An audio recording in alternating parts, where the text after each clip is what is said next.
안녕하십니까? 종로기술사학원에서 제공하는 출퇴근길 기술사 공부법 매일 공부 아침 용어의 진행을 맡고 있는 윤성민 인사올리입니다. 매일 공부 아침 용어만 꾸준히 청취하셔도 합격하실 수 있습니다. 이유는 간단합니다. 첫째, 1교시 용어 모르는 문제를 줄일 수 있습니다. 둘째, 핵심 용어만 정리하므로 많은 시간을 투자하지 않아도 됩니다. 셋째, 쉽게 건축 시공 공법을 배울 수 있습니다. 자, 그러면 출퇴근길을 활용한 기술사 공법 매일 공부 아침 용어 지금 시작합니다. 네, 안녕하십니까. 오늘은 이제 파일의 정마철력하고 부마철력에 대해서 알아보도록 하고요. 그 다음에 두 번째로 경사지층에서의 파일 시공에 대해서 한번 알아보도록 하겠습니다. 자, 파일의 정마철력과 부마철력 이렇게 나왔는데 과연 그러면 정마철력은 무엇이고 부마철력은 뭐냐? 그쵸? 정마철력이 발생이 되면은 파일은 어떻게 되죠? 그쵸? 지지력이 향상되겠죠. 그렇죠. 지지력이 향상될 수밖에 없습니다. 네. 이 정마철력이 발생이 되면 당연히 지지력 향상이 된다라는 거죠. 그렇다면 부마철력이 발생이 된다라면 뭐가 문제가 될까요? 지지력이 부족해지겠죠. 그쵸? 지지력이 향상되고 지지력이 부족해지는 상황이 벌어질 겁니다. 자, 그러면 결국에는 좋은 건 뭐냐? 정마찰력이겠죠. 그쵸? 그러면 부마찰력은 주변의 마찰력으로 인해서 지만의 치마가 되는 거거든요. 예. 치마가 되는 거. 즉, 다시 말해서, 잠깐 설명을 드리면은, 이제, 요런, 집안이 있다고 봅시다. 예. 그러면, 여기서, 이 부마찰력은, 요렇게 말뚝이 있으면, 그쵸? 말뚝이 이렇게 있으면, 요렇게 주변 마찰력도 발생이 되고, 그쵸? 여기 있는 이 선단부,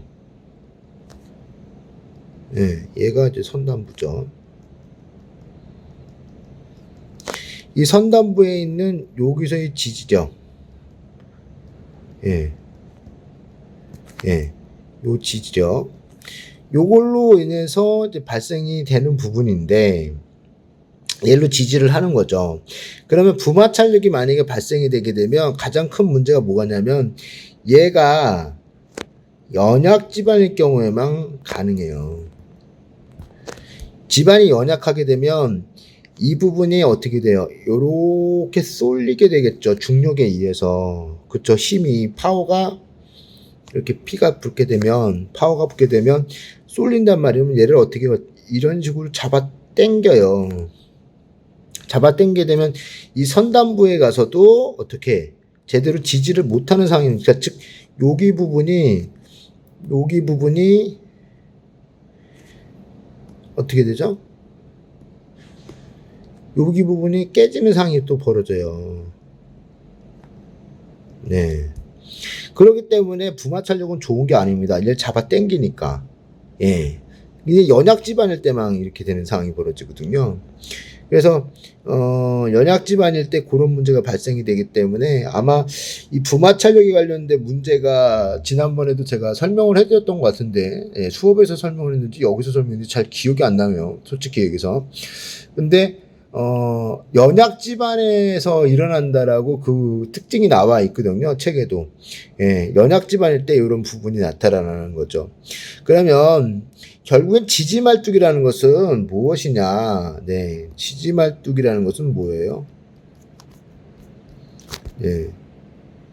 지지말뚝은 그렇죠. 선단 지지력 플러스 뭐예요? 예, 주변 마찰력이죠. 그쵸? 예, 선단 지지력 플러스 주변 마찰력이에요. 자, 그래서 결국에는 뭐냐?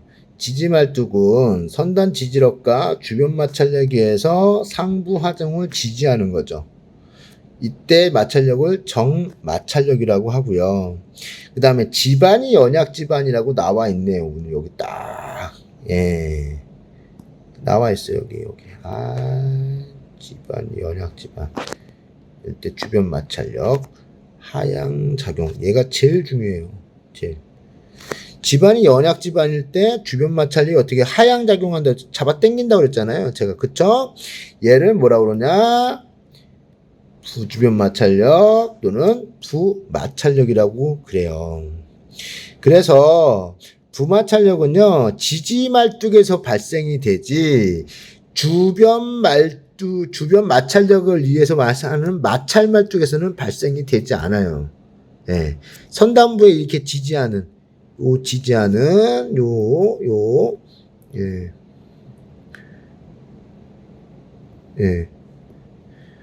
지지하는 요 선단부에 지지하는 요 지지 말뚝에서 발생되지, 이 선단부가 없는 손단부가 없는 부분에서는 마찰 말뚝이 발생이 되지 않습니다. 자, 그러면 측정을 해보면 부마찰력은요, 마찰 말뚝에서 발생되지 않고 지지 말뚝에서만 발생이 된다라는 거예요. 그걸 꼭 알고 계셔야 되고요. 그래서 흙의 전단력을 증대시켜야 되겠죠. 왜? 연약 집안이니까 치환을 해줘야 되겠죠. 그래서 정마찰력은 뭐예요? 선단 지지력 플러스 주변 마찰력. 그쵸? 그래서 요 공식 알아두시면 좀 좋겠고요. 그 다음에 주변 마찰력은 어떻게 해요? 집안 침하로 인해서 하향 작용. 그죠? 파일의 지지력 감소가 된다는 거죠. 얘도 알아두시면 참 좋겠다라는 거예요. 그 다음에 중립점입니다. 집안 침하량과 말뚝의 침하량이 같아서 상대적 변이가 없는 점을 뭐라고? 중립점이라고 해요. 부마찰력은 중립점 윗부분에 발생됩니다. 그래서 중립점까지 깊이 N값 이렇게 나와 있으니까 이거 확인해 보시면 좋을 것 같다는 생각이 좀 들고요. 네. 예, 다음은 이제 경사지층에서의 파일 시공이에요. 이 경사지층에서 파일 시공이 되게 중요한 얘기가 되는 이유가, 이 아산에 있었던 아산의 오피스텔, 예, 치마 전도 사고가 있었죠. 이게 대표적인 집장사 업자가 지으면서 건축을 전공하지 않은 쓰레기 같은 새끼가 이렇게 지어지 않았나 그런 생각이 들어요. 이게 왜 그렇게 생겼냐면 아산 오피스텔을 예로 한번 들어보도록 하겠습니다. 자, 이렇게 경사지층이었죠. 이렇게 경사지층이었어요. 그러면 파일이 요렇게 생길 테고, 자, 그럼 여기가 깊어지죠. 여기가 깊어져요. 그쵸? 그러면 파일은 요렇게 들어가야 되는 게 맞겠죠. 그쵸? 근데 그 새끼들은 어떻게 됐냐? 요렇게 만들었어요. 붕 뜬 거지. 응? 똑같은 파일을 만든 거예요. 그냥 똑같은 파일값 아껴보려고 이렇게 만든 거야. 그러니까 여기에 허당이야, 허당 아니에요? 허당이죠. 그리고 나서 여기도 똑같은 파일, 이런 식으로 길이가 똑같은 거 파일 시공을 하긴 했지만 어떻게 됐어요? 안 나온 거죠. 즉 이 선단부에 있는 여기까지의 지지할 수 있는 그쵸? 근입장 깊이가 포함이 돼야 되는데 얘를 깡그리 무시한 거죠. 그러니까 요렇게 돼버린 상태가 버리니까 어떻게 돼요? 이제 건물이 이렇게 있으면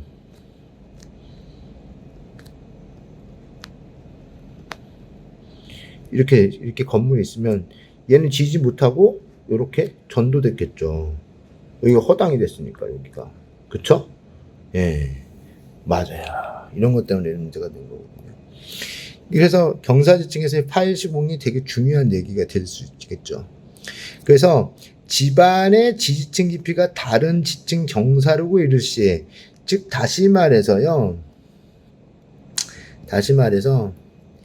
여기서 요 부분이 지지층이자 선단부예요. 그럼 파일이 요만큼씩 근입장을 박혀져 있어야 된다는 얘기죠. 그래야지 잘 견디니까. 즉 다시 말해서 여기 있는 주변 마찰력과, 그쵸?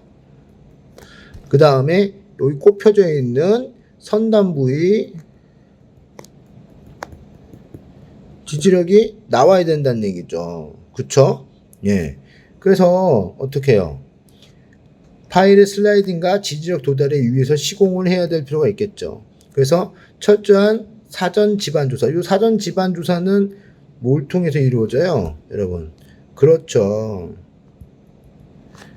토질 주상도를 통해서. 그렇죠? 얘를 다른 말로 얘기하면 시추 주상도 통해서 알 수가 있겠죠. 그렇죠? 예, 토질 주상도에서는 여러분 알다시피 지하수의 깊이, 그 다음에 선단부 지지층이 어디까지냐, 그 다음에 토질은 어떻게 구성이 되어 있느냐, 그런 것들이 다 나와 있잖아요. 그래서 합리적인 공법을 선정할 수 있다는 거죠. 그래서 파일의 슬라이딩 대책을 수립 후 시공에 임해야 되겠죠. 그쵸? 그래서 문제점 뭐 이렇게 나와 있고요. 그래서 해결 방안은 철저한 사전 조사, 오고 천공 후 파일 간이 요런 프리볼링까지 해야 되겠다. 그런 내용들입니다. 그래서 요런 문제는 결국에는 무슨 얘기냐? 요런 문제는 현상에 관련된 문제다.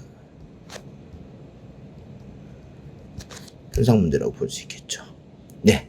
자, 오늘은 여기까지 경사지층에서의 파일 시공하고 그 다음에 파일의 정마찰력과 부마찰력에 대해서 알아보았습니다. 감사합니다. 매일 공부 아침 용어의 본 강의가 궁금하시다면 종로기술사학원 용어 설명반으로, 건축 경험이 부족해서 현장 이론을 보완하고 싶다면 에어클래스의 기술 지침반으로, 진행자 윤교수 스타일의 모의고사반을 원하신다면 윤스터디를 종로기술사학원에 문의해 주시기 바랍니다.